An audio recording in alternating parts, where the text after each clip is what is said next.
আসসালামু আলাইকুম। কেমন আছেন আপনারা? আশা করি সবাই ভালো আছেন এবং সুস্থ আছেন। দর্শক, আজকে আপনাদের সাথে নিয়ে আসছি এমন একজন পেশেন্ট, বেশ অনেকগুলো সমস্যায় উনি জর্জরিত ছিলেন দীর্ঘদিন যাবৎ এবং অনেক জায়গায় উনি এর জন্য চিকিৎসা করেছেন, অনেক ধরনের চিকিৎসা করেছেন এবং একটা সময় প্রায় উনি হতাশ হয়ে চলে আসেন এই ডিপিআরসি হসপিটালে জীবনের শেষ চিকিৎসা হিসাবে।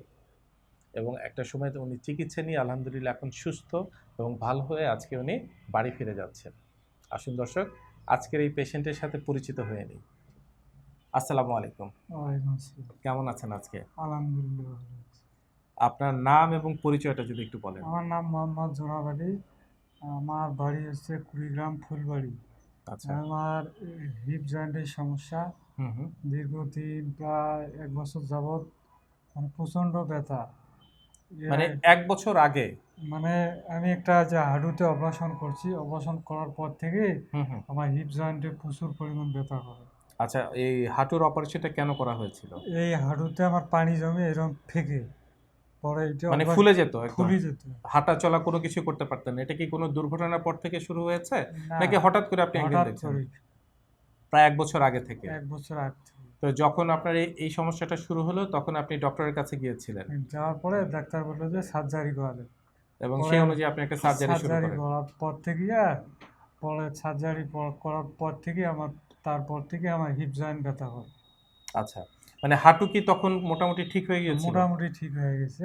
বাট পরবর্তীতে আপনি দেখছেন যে আদার্স কমপ্লিকেশন শুরু হলো এবং হ্যাঁ, সেটা হচ্ছে আপনার হিপ জয়েন্টের হিপ সমস্যা। জয়েন্টের সমস্যা। তো যখন অপারেশনটা হলো এবং আপনি দেখলেন যে ধীরে ধীরে আপনার অন্য কমপ্লিকেশন গুলো দেখা দেওয়া শুরু করলো, যেমন হচ্ছে আপনার কোমরে হিপ জয়েন্টে আপনার প্রচন্ড ব্যথা শুরু হলো এবং নড়াচড়া করাটা অনেকটা অসম্ভব হয়ে গেল। অসম্ভব। তো তখন কি করলেন? তখন আমি অনেক ডাক্তারকে দেখাইছি। সবাই একই কথা বলে যে সার্জারি করা লাগবে আপনার। মানে হিপ হাঁটুতে জয়েন্ট একবার অপারেশন করলেন, এখন আবার হিপ হিপ জয়েন্টের জন্য জয়েন্টে অপারেশন করতে বললো। কয় যে সার্জারি করে ওটা একটা ডিভাইস লাগাইতে হবে। আচ্ছা। আবার ওইটা করার পরে দেখা যাচ্ছে যে ২০ বছর বা ২৫ বছর পর আবার শেষ করা তার লাগবে। মানে পুরো হিপ রিপ্লেসের কথা হ্যাঁ, বলেছে আপনাকে। তো এই কথা শোনার পর কিছুটা কি ভয় পেয়ে গেলেন?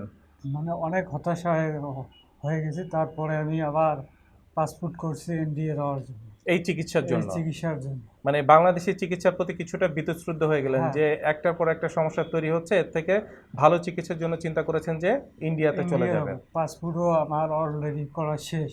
আচ্ছা। তারপরে আমি ইউটিউবে সার্চ দিয়ে দেখলাম যে অপারেশন ছাড়া হিপ জয়েন্টের কোনো প্রকার চিকিৎসা আছে কি না।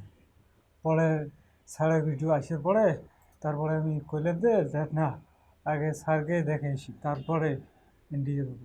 মানে যখন এখানে জীবনের চিন্তা করেছেন যে এত জায়গায় তো ঘুরলাম, ঘুরলাম, একবার অন্তত দেশে যেহেতু ওনার এত কিছু দেখছি, এত পেশেন্টের ভিডিও দেখছি, একবার গিয়ে দেখে আসি কি দেখে অবস্থা। আসি কি যদি অবস্থা। সেটাতে না হয় প্রয়োজনে ইন্ডিয়া চলে যাব। চলে যাবো।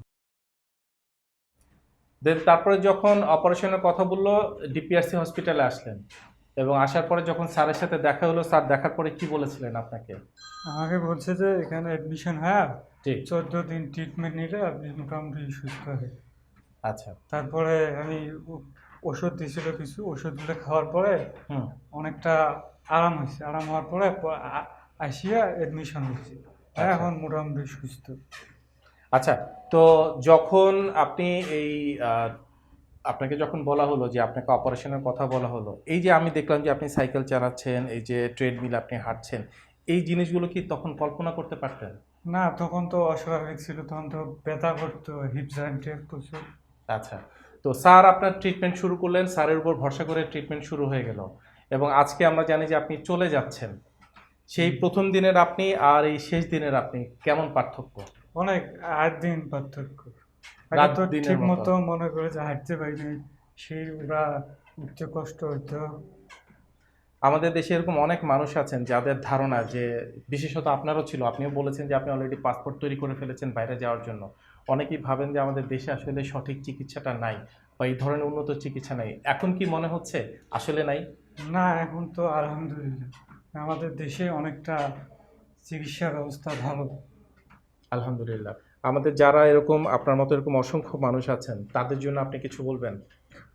তাদের জন্য বলছি যে যাদের এরকম সমস্যা আছে তারা এই ডিবিআরসিতে যোগাযোগ করলে অনেক সুস্থ হতে পারবে অন্তপক্ষে। মানে এখানে আপনি যতদিন চিকিৎসা নিয়েছেন, ডক্টর বলেন, ফিজিওথেরাপিস্ট বলেন, নার্স বলেন, সকলের আন্তরিক প্রচেষ্টা কেমন ছিল আপনার এই ট্রিটমেন্টের জন্য? ভালো আন্তরিকতা ভালো ছিল। আমরা যেটা চিন্তা করি যে দেশের বাইরে গেলে আমরা অনেক ভালো চিকিৎসা পাবো, উন্নত চিকিৎসা পাবো, তারা অনেক সহযোগিতা করবে, তাদের ব্যবহার অনেক ভালো। তো সেই জিনিসগুলো কি এখন মনে হচ্ছে না যে আমাদের দেশেই আমাদের আছে? দেশে অনেক ভালো। আর যদি বাইরের আমরা চেয়ে। খরচের বিষয়টা চিন্তা করি, খরচ কি বাইরের তুলনায় কি এখানে অনেক কম খরচে চিকিৎসাটা হয় না? জি, বাইরের তুলনায় অনেকটা কম খরচ। আলহামদুলিল্লাহ। দর্শক, শুনলেন এতক্ষণ আমার এই ভাইয়ের কথা। উনি যেমন হাঁটু ব্যথা নিয়ে এসেছেন, পাশাপাশি ওনার এভিএন ছিল এবং আনকোলাইজিং স্পন্ডোলাইটিস এই রোগটাও ওনার ছিল। একরকম প্রায় বাঁকা হয়ে যাচ্ছিলেন উনি। বাট এই সবগুলো রোগ খুবই অল্প দিনে উন্নত চিকিৎসার প্রভাবে আলহামদুলিল্লাহ আজকে উনি সুস্থ এবং ভালো, এবং আজকে উনি বাড়ি ফিরে যাচ্ছেন। ওনার যে আনন্দ, এই যে সুস্থ থাকার যে একটা আনন্দ, একটা আকুতি, এটা আমাদের সকলের ভিতরে আছে। আমরা সকলে চাই এবং অবশ্যই চাইবো আপনারা ভালো থাকবেন, সুস্থ থাকবেন, মানুষের মতো করে বেঁচে থাকবেন। আসসালামু আলাইকুম। আপনাকে অসংখ্য ধন্যবাদ জনাব আলী। আসসালামু আলাইকুম। ডিপিআরস লিমিটেড, আস্থা, বিশ্বাস ও নির্ভরতায় অবিচল।